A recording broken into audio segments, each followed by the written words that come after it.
Game 7. One game. Every possession carries history's weight. One slip and it's over. This is where legends rise and reputations shatter.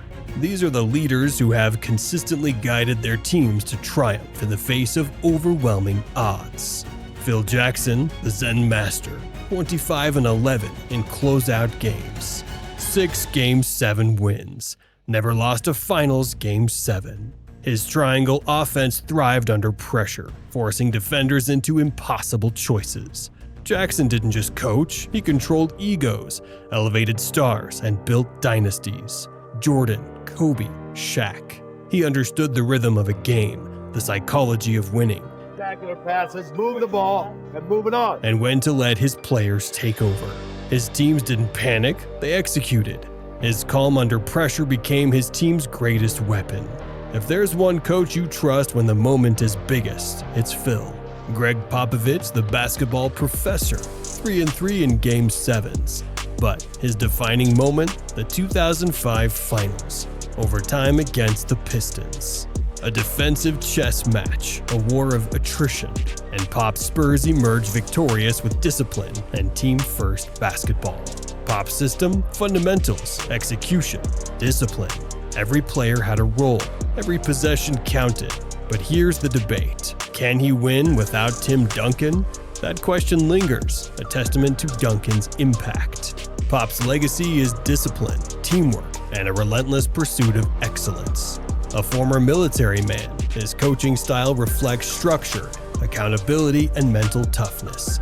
Exactly what's needed when the pressure is suffocating. In a must-win Game 7, does Pop's system hold up, or does he need a generational superstar to seal the deal? Steve Kerr, 5-2 in Game 7s, and a master of mind game adjustments. 2016 stung, losing a 3-1 lead in the finals. But in 2018, down 3-2 to Houston, Kerr made the right moves, adjusted, and closed the series. His coaching philosophy: trust the players, empower them, and let them thrive under pressure.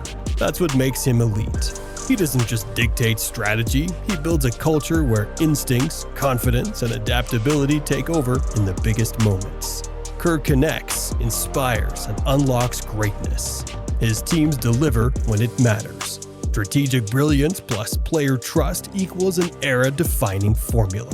But when it's Game 7, win or go home, does Kerr's trust-first approach hold up, or does he leave too much in his players' hands? Erik Spoelstra, a master of adaptation. He's not just a coach, he's a tactical problem solver who thrives in high-stakes battles. LeBron trusted him, Jimmy Butler follows his lead. Game 7 after Game 7, Spo finds a way. He adjusts, counters, and disrupts like few others. Elite teams, superstars, injuries, it doesn't matter. Spoelstra evolves and outlasts. His defensive schemes break rhythm, forcing opponents into uncomfortable spots.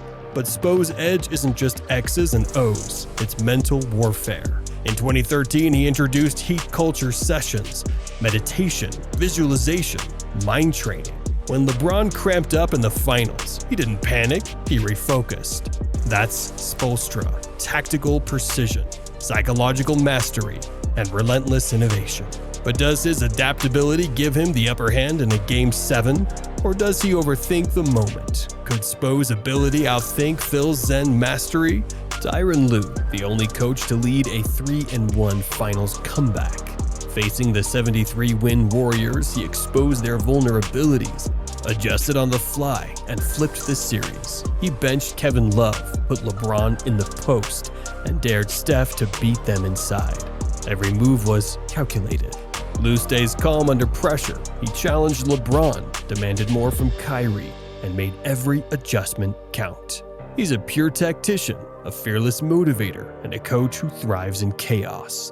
But in a must-win Game 7, is his adaptability his biggest weapon or his greatest risk? And then there are the architects of basketball dominance, the legends who set the standard. Red Auerbach, 8-0 in Game 7s, never lost a deciding game.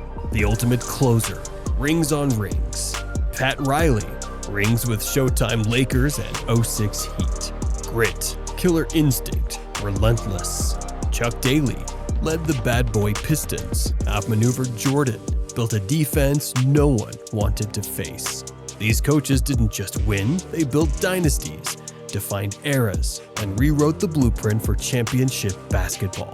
Auerbach Celtics, they thrived on intimidation, turning arenas into psychological battlegrounds. But here's the real question. In today's analytic-driven game, would his mind game still work against modern super teams? But what separates these elite tacticians from the rest? What's the secret sauce that makes some coaches thrive when others crumble? It's not just about the X's and O's, it's psychological warfare. The greatest Game 7 coaches master the mental game first.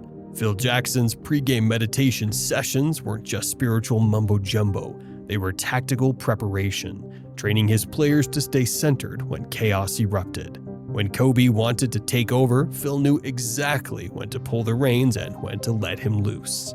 Popovich's famous timeout rants, they're calculated. He knows precisely when his team needs fire and when they need calm. That military background taught him that discipline under pressure isn't about yelling, it's about preparation meeting opportunity. And the timeout management, that's where championships are won. Kerr saved timeouts like precious gold, using them strategically to break momentum swings.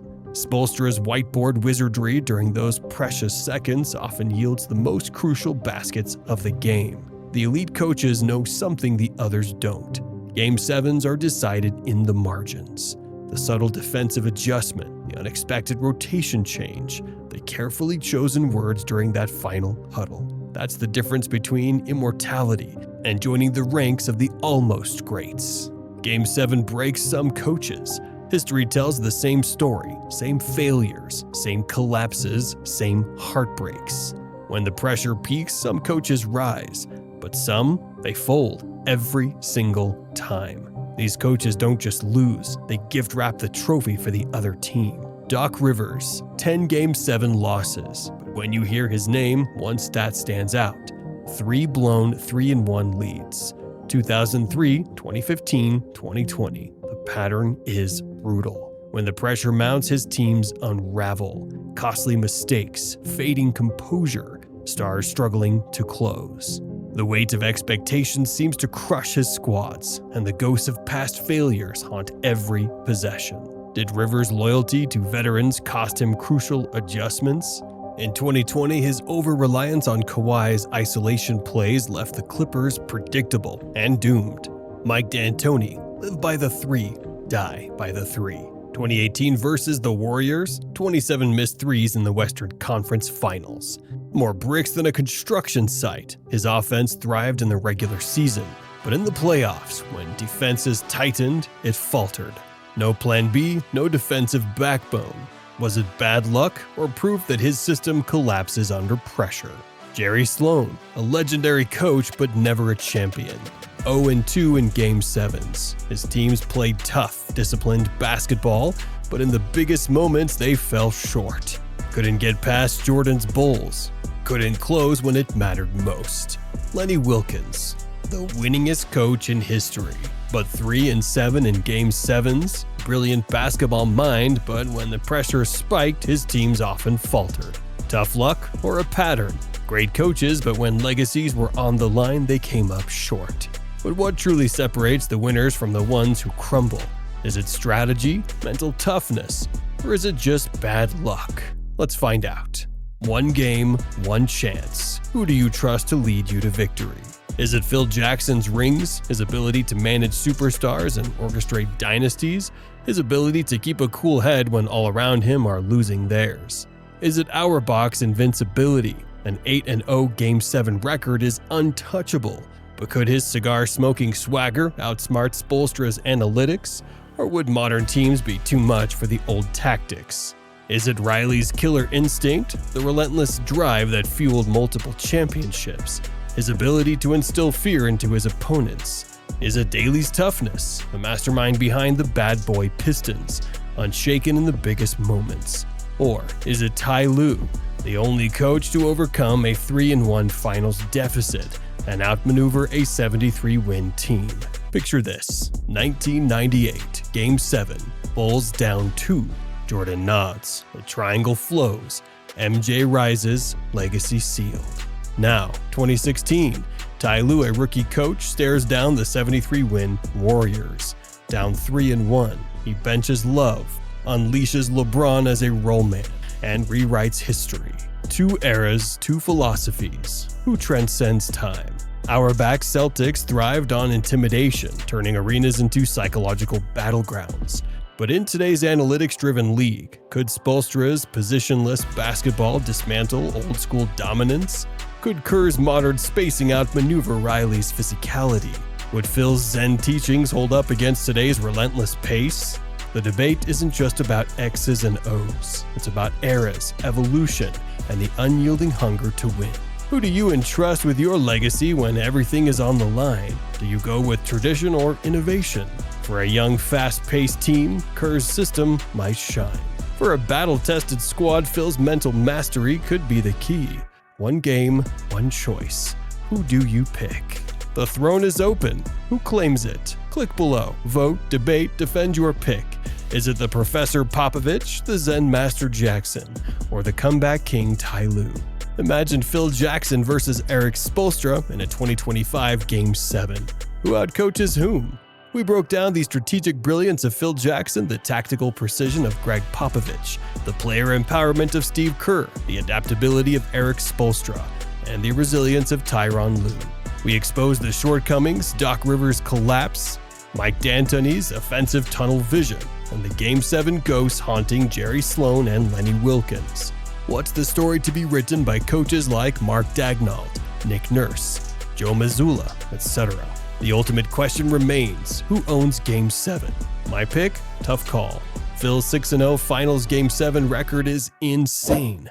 Be sure to let us know in the comments below. And if you enjoyed the video, give it a like and subscribe for more.